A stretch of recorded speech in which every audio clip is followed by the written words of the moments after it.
আসসালামু আলাইকুম, welcome to my channel. আশা করি সবাই খুবই ভালো আছো। আজকের ক্লাসে আমরা এইচএসসি আইসিটি পঞ্চম অধ্যায় থেকে খুবই গুরুত্বপূর্ণ একটি বোর্ড প্রশ্ন সমাধান করব।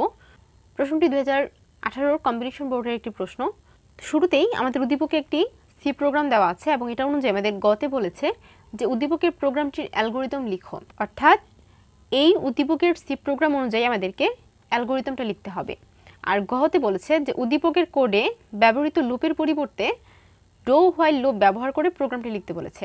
আমাদের উদ্দীপকের যে লুপটি লেখা আছে এখানে ফর লুপের ফরম্যাটে আছে, আমাদেরকে এই ফর লুপের পরিবর্তে ডো হোয়াইল লুপ ব্যবহার করে সেম সি প্রোগ্রামটাকে আমাদেরকে করতে বলা হয়েছে। তো এখন শুরুতে আমাদেরকে আমরা গয়ের আনসারটা দেখাচ্ছি। তো খেয়াল করো, গতে আমাদেরকে বলা হয়েছে যে এই উদ্দীপকের প্রোগ্রাম অনুযায়ী আমাদেরকে অ্যালগোরিদম করতে বলা হয়েছে। তো আমরা লিখবো যে উদ্দীপকের প্রোগ্রাম অনুযায়ী অ্যালগোরিদমটি করা হলো। এখন আমি তোমাদেরকে জাস্ট অ্যালগোরিদমটা দেখাচ্ছি। শুরুতে দেখো স্টেপ 1 আমরা স্টার্ট লিখব, স্টার্ট। এবার স্টেপ 2তে ইনপুট দিব। এখন এখানে উদ্দীপকের যে লুপটা দেওয়া আছে বা প্রোগ্রামটা দেওয়া আছে, এই প্রোগ্রামটা আগে একটু খেয়াল করি। এখানে শুরুতে দুইটা ফাইল দেওয়া হয়েছে, তারপর মেইন ফাংশন ইন্টিজার দিয়ে এখানে চলকগুলো হচ্ছে আই, সাম এবং এন। তো এখানে যেহেতু সাম আছে তার মানে আমাদেরকে বুঝতে হবে এটা একটা ধারার সি প্রোগ্রাম, অর্থাৎ ধারার প্রোগ্রামটাকে তারা ফর লুপের মাধ্যমে করেছে। ইনিশিয়াল ভ্যালুর পর এখানে যে কন্ডিশনটা দেওয়া হয়েছে সেই কন্ডিশনে এখানে যে ভ্যালুটা দেওয়া আছে এটাই হচ্ছে ইনপুট। তো এখানে হচ্ছে এন দেওয়া আছে, তাহলে আমরা ইনপুটে দিব এন। ঠিক আছে, এটা যে কোনো ধারার ক্ষেত্রে কিন্তু দেওয়া হয়। তো আমরা ইনপুট এন দিলাম। এবার স্টেপ 3তে আমরা কি লিখি, ধারার ক্ষেত্রে আমরা কি লিখি? শুরুতে আমরা ইনিশিয়াল ভ্যালু লিখি এবং সামেশনের মানটা লিখি। তো খেয়াল করো এখানে আমাদের সামেশনের মানটা কত দেওয়া আছে? 0 দেওয়া আছে, তার মানে এই মানটা আমাদেরকে শুরুতে লিখতে হবে যে সামেশন ইকুয়ালস টু 0। এবং এই ধারার ক্ষেত্রে যে ইনিশিয়াল ভ্যালুটা সেটা কিন্তু আমরা স্টেপ 3তেই লিখব। সো এই স্টেপ 3তে আমাদের ইনিশিয়াল ভ্যালু হবে আই ইকুয়ালস টু 1। এই যে ফর লুপের ক্ষেত্রে শুরুতে যে ভ্যালুটা এটা হচ্ছে ইনিশিয়াল ভ্যালু বা প্রথম মান, এই জন্য ধারার প্রথম মানটা আমরা লিখব কি আই ইকুয়ালস টু 1। এটা আমরা স্টেপ 3তেই দেখাবো যে আই ইকুয়ালস টু 1। ঠিক আছে, এটা স্টেপ 3তে দেখানোর পর এবার স্টেপ 4এ আমরা ধারাটা কিভাবে বৃদ্ধি পেয়েছে বা কত করে বৃদ্ধি পেয়েছে সেই ইনক্রিজিং ভ্যালুটা এবং স্টেটমেন্ট এখানে বসাবো। তো খেয়াল করো ফর লুপের ক্ষেত্রে একদম শেষের যে ভ্যালুটা, ফর লুপের যে লাস্ট যে ভ্যালুটা সেটা হচ্ছে আই প্লাস প্লাস, অর্থাৎ আইটা কত করে বৃদ্ধি পাচ্ছে, প্লাস প্লাস মানে হচ্ছে 1 করে বৃদ্ধি পাচ্ছে। তো এটা হচ্ছে আমাদের ইনক্রিজিং ভ্যালু। এটা আমরা স্টেপ 4এ দেখাবো। এই যে এই অংশটা এখানে লিখবো যে I equals to I plus 1, অর্থাৎ আইয়ের ভ্যালুটা 1 করে বৃদ্ধি পাচ্ছে। আমরা কিন্তু এখান থেকে তথ্যগুলো এখানে কি করব, অ্যালগোরিদমে শুধু বসিয়ে দেবো। এখান থেকে তথ্যগুলো এনে অ্যালগোরিদমে শুধু বসিয়ে দিলে আমাদের অ্যালগোরিদমটা চলে আসবে। এরপর হচ্ছে এই আইয়ের ভ্যালুর সাথে অর্থাৎ ইনক্রিজিং ভ্যালুর সাথে আমাদেরকে সামেশনের মানটা বসাতে হবে, যে সামেশনের স্টেটমেন্টটা। তো এই যে দেখো এটা হচ্ছে আমাদের স্টেটমেন্ট। ফর লুপের শেষে যে ফর লুপ লেখার পরে হচ্ছে যে লাইনটা লেখা হয়েছে এটা হচ্ছে স্টেটমেন্ট। সো আমরা এখানে এই যে লাইনটা লিখব, লাইনটা হচ্ছে summation equals to summation plus I, some equals to some plus I. এটা হচ্ছে আমাদের স্টেপ 4-এর। এবার আমরা স্টেপ 5-এ হচ্ছে শর্তটা দেখাবো। স্টেপ 5-এ আমরা শর্ত দেখাবো। এখন এই সি প্রোগ্রামের মধ্যে শর্ত কোনটা? এই যে ফর লুপের ইনিশিয়াল ভ্যালু এবং ইনক্রিজিং ভ্যালুর মাঝখানের যে অংশটা এটা হচ্ছে কন্ডিশন বা শর্ত। সো এটা হচ্ছে আমাদের এই ধারার শর্ত বা এই সি প্রোগ্রামের শর্ত। সো এই শর্তটা আমরা স্টেপ 5-এ বসাবো যে if I less than equal n, I less than equal n। ঠিক আছে, এখন এটার দুইটা আনসার ইয়েস এবং নো, ইয়েস এবং নো। তো যদি ইয়েস হয় তাহলে কি করতে হবে, যেহেতু ধারাটা চলছে এর ধরনের হলে যদি চলে তার মানে ইয়েস আমরা লিখব দেন গো টু স্টেপ, কোথায় চলছে ধারাটা, স্টেপ 4-এ, এর জন্য লিখব দেন গো টু স্টেপ 4। আর নোতে লিখবো যে প্রিন্ট এস। স্টেপ 6-এ কী করবো, অ্যালগোরিদমটা স্টপ করে দিব। তো এটা হচ্ছে আমাদের সরাসরি এখান থেকে আমরা অ্যালগোরিদমটা বের করেছি। এখন যারা সরাসরি এখান থেকে মানগুলো এখানে বসাতে পারছো না বা সমস্যা হচ্ছে তাদের জন্য হচ্ছে আরেকটা টেকনিক, সেটা হচ্ছে তোমরা যে কোনো লুপ যেভাবেই দেওয়া থাকুক না কেন সেখান থেকে আগে তোমরা প্রশ্নটা বের করে ফেলবে। অর্থাৎ প্রশ্নটা যদি বের করতে পারো সেই প্রশ্ন অনুযায়ী তুমি অ্যালগোরিদম করতে চাইলে করতে পারবে, ফ্লোচার্ট চাইলে করতে পারবে, আবার সি প্রোগ্রামও করতে পারবে। তো এখানে এই তথ্যগুলো অনুযায়ী আমি এখানে একটা প্রশ্ন দেখাচ্ছি। যেমন যেহেতু আমরা এটা বুঝতে পেরেছি এটা একটা সামেশনের মান বের করেছে বা ধারার যোগফল বের করেছে, তার মানে ধারার শুরুর ভ্যালুটা, ফর লুপের প্রথম যে ভ্যালুটা এটা হচ্ছে ধারার শুরুর ভ্যালু i = 1, তার মানে ধারাটা শুরু হয়েছে 1 থেকে, এই যেটা হচ্ছে 1 প্রথম ভ্যালু। তারপর হচ্ছে দেখতে হবে এই যে এই ভ্যালুটা কত করে বৃদ্ধি পেয়েছে, i++, অর্থাৎ 1 করে করে বৃদ্ধি পেয়েছে, তার মানে 1 এর পরের ভ্যালু হচ্ছে 2, তারপর হচ্ছে 3, তারপর হচ্ছে 4। সো এইভাবে হচ্ছে ধারাটা কি হবে, বৃদ্ধি পাবে। এখন ধারাটা বাড়তে বাড়তে কতক্ষণ পর্যন্ত যাবে সেটার জন্য আমরা শর্তের দিকে তাকাবো, অর্থাৎ ফর লুপের যে তিনটা জিনিসের দিকে তাকালে আমাদের প্রশ্নটা চলে আসে।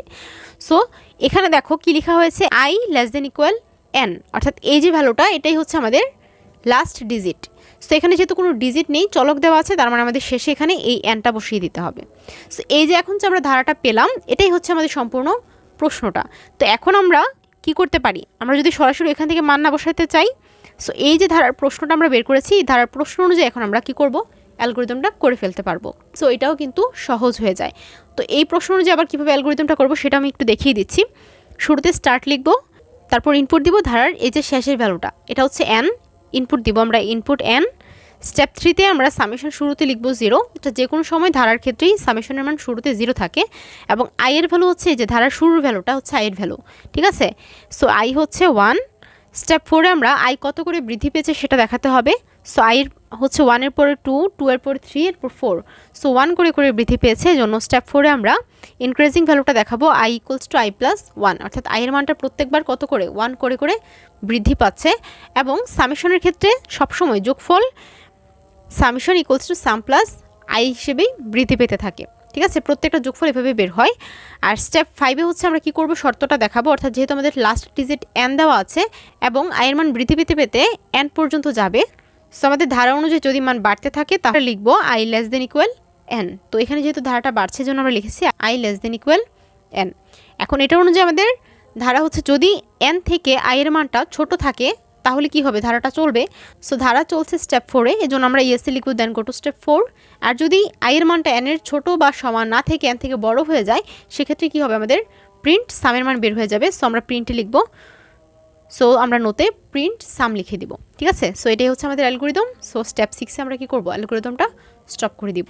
সো এটাই হচ্ছে আমাদের এই সি প্রোগ্রাম অনুযায়ী, অর্থাৎ ফর লুপ দিয়ে সি প্রোগ্রাম অনুযায়ী আমরা কি করেছি, অ্যালগরিদমটা বের করেছি। এখন এটা হচ্ছে আমাদের গ প্রশ্নের উত্তর। এবার আমরা দেখি গতে কি বলেছে, যে উদ্দীপকের কোডে ব্যবহৃত লুপের পরিবর্তে ডো হোয়াইল লুপ ব্যবহার করে প্রোগ্রামটাকে লিখতে বলেছে। তো এখানে হচ্ছে আমাদের ফর লুপ দেওয়া আছে, আমরা এখন এই ফর লুপের পরিবর্তে ডো হোয়াইল লুপ দিয়ে সেম তথ্য কি করব, ডো হোয়াইল লুপের মাধ্যমে এটাকে প্রকাশ করব। তো এখন আমি গ নাম্বার সি প্রোগ্রামটা দেখাচ্ছি। আচ্ছা, সি প্রোগ্রামের শুরুতে আমরা ফাইল ইনক্লুড দিব, ইনক্লুড stdio.h include conio.h তারপর হচ্ছে ইন্টিজার মেইন ফাংশনের দুইটা সিস্টেম, একটা হচ্ছে ইন্টিজার মেইন আর একটা হচ্ছে মেইন ফাংশন। এবার হচ্ছে আমরা একটি সেকেন্ড ব্র্যাকেট দিব এবং এখানে ইন্টিজারের মানগুলো লিখব প্রশ্ন অনুযায়ী। ইন্টিজারের শুরুর মান কি, এখানে ছিল i, তারপর হচ্ছে সাম, তারপর হচ্ছে কি n, ঠিক আছে। এইটুকু পর্যন্ত আমাদের প্রশ্ন অনুযায়ী করার পর এবার আমরা সামেশনের শুরুর মানটা বসাবো। সামেশনের শুরুর মানটা কি ছিল, 0 ছিল। সো সামেশন = 0, সাম = 0, এটা বসিয়ে দিলাম। বসানোর পর এখন আমরা কি করব, এখন আমরা ইনপুট দিব। যেমন শুরুতে আমরা এখানে স্ক্যানএফ দিতাম, তো দেওয়ার আগে আমরা একটা প্রিন্টএফ দিব। প্রিন্টএফ এটা প্রশ্নেও দেওয়া আছে, প্রিন্টএফ প্রশ্ন অনুযায়ী লিখছি enter the value of n, enter the value of n। এখন আমরা লিখব scanf %d and sign n, ঠিক আছে। আমরা কিন্তু প্রশ্ন অনুযায়ী এখানে এই জায়গাটা লিখেছি, প্রশ্নে কিন্তু এটা ছিল। এখন এই যে এটা লেখার মানে কি, এই যে scanf তো আমরা সরাসরি দিয়ে দিতে পারি, আমরা ইনপুট দেওয়ার সময় কিন্তু scanf লিখে সরাসরি %d and দিয়ে দিতে পারি, এটার আগে কোনো প্রিন্টএফের মানের প্রয়োজন নেই। কিন্তু এই লেখাটা মানে হচ্ছে আমাদের এই যে ভ্যালুটা দেখাবে, আমাদের যখন আউটপুটে ভ্যালুটা দেখাবে, দেখানোর আগে এই যে enter the value of n, এই নাম্বারটা এই লেখাটা সামনে প্রদর্শন হবে, ঠিক আছে। আমরা যদি এই লেখাটা না লিখি, অর্থাৎ এই যে প্রিন্টএফের ফাংশনটা খেয়াল করবে স্ক্যানএফের আগে যদি আমরা প্রিন্টএফের এই যে ফাংশনটা না লিখি তাহলে কি হবে না, আমাদের এই যে নাম্বারটা শো করবে সেই নাম্বারের আগে কোনো লেখা উঠবে না, ঠিক আছে, কোনো লেখা প্রদর্শিত হবে না। কিন্তু আমরা যদি স্ক্যানএফের আগে এই লেখাটা লিখে দেই তাহলে এটা প্রদর্শিত হবে, তবে এটা কোনো নিয়ম না, ঠিক আছে। তোমরা চাইলে এটা স্কিপ করতে পারো, তবে দিলে হচ্ছে আমাদের আনসারটা সুন্দর দেখাবে, আউটপুটটা সুন্দর দেখাবে, জাস্ট এটার জন্যই হচ্ছে দেওয়া। সো হচ্ছে স্ক্যানএফ ইনপুট দিলাম, ইনপুট দেওয়ার পরে এবার ডো হোয়াইল লুপের সিস্টেমে আমাদের শুরুতে লিখতে হবে এখানে ইনিশিয়াল ভ্যালু। তো এখানে আমাদের এই ধারার ক্ষেত্রে ইনিশিয়াল ভ্যালু ছিল 1, সো আমরা লিখলাম i = 1, একটা সেমিকোলন হবে, তারপর হচ্ছে কি ডো লিখতে হবে। ডো হোয়াইল লুপের শুরুর ফরম্যাট হচ্ছে ইনিশিয়াল ভ্যালু লেখার পর ডো লিখতে হয়, লেখার পর একটি সেকেন্ড ব্র্যাকেট দিয়ে এখানে আমাদেরকে স্টেটমেন্টগুলো লিখতে হবে, অর্থাৎ আইটা কত করে বৃদ্ধি পাচ্ছে, ইনক্রিজিং ভ্যালুটা এবং সামেশনের যে মানটা। সো আমাদের আইটা বৃদ্ধি পাচ্ছে i = i + 1 করে করে, এবং সামেশনের মানটা বৃদ্ধি পাচ্ছে সাম = সাম প্লাস i হিসেবে, ঠিক আছে। সো আমরা এখানে দুইটা স্টেটমেন্ট লিখলাম, ইনক্রিজিং ভ্যালুটা এবং সামেশনের মানটা। এটা লেখার পর এখন আমরা একটা সেকেন্ড ব্র্যাকেট দিয়ে এটা শেষ করে এখন হচ্ছে আমরা হোয়াইল দিয়ে কন্ডিশনটা লিখব। এটাই হচ্ছে আমাদের ডো হোয়াইল লুপের ফরম্যাট, অর্থাৎ শুরুতে ডো লেখার পর একটা সেকেন্ড ব্র্যাকেট, এখানে হচ্ছে স্টেটমেন্টগুলো লিখতে হয়, স্টেটমেন্ট লেখার পরে এখানে একটা সেকেন্ড ব্র্যাকেট দিয়ে হোয়াইল লিখে এর মধ্যে কন্ডিশনটা লিখতে হয়, হোয়াইল লিখে এর মধ্যে কন্ডিশনটা লিখতে হয়। তো এটাই হচ্ছে আমাদের ডো হোয়াইল লুপের ফরম্যাট বা সিস্টেম। এই ফরম্যাটে কিন্তু আমরা এটা লিখছি, এটা কিন্তু ফরম্যাটটা দেখিয়েছি আমি জাস্ট, এটা কিন্তু আনসার না, এটা আনসারের অংশ নয়, এই জায়গাটা হচ্ছে আনসার। সো এটা হচ্ছে আমাদের সেকেন্ড ব্র্যাকেট দিয়ে এখন আমরা কি করব, হোয়াইল লিখে কন্ডিশনটা লিখব। হোয়াইল, এখন এই সি প্রোগ্রামের কন্ডিশন কি ছিল, i <= n। সো যেভাবে কন্ডিশন আমরা সেভাবে লিখে দিলাম এবং শেষে একটা সেমিকোলন হবে। সো এই হচ্ছে আমাদের এই জায়গাটা হচ্ছে ডো হোয়াইল লুপের ফরম্যাটে লিখলাম, লেখার পর এখন আমাদের সম্পূর্ণ কাজ শেষ। এখন আমরা কি করব, আউটপুট লিখব। সো আমাদের প্রশ্ন অনুযায়ী আমাদের আউটপুট লিখে ফেলি। আমাদের প্রশ্নে যেভাবে দেওয়া আছে, প্রশ্নে খেয়াল করো একটা প্রিন্টএফের একটা আউটপুট ফাংশন দেওয়া আছে, printf/n/sum of all the number from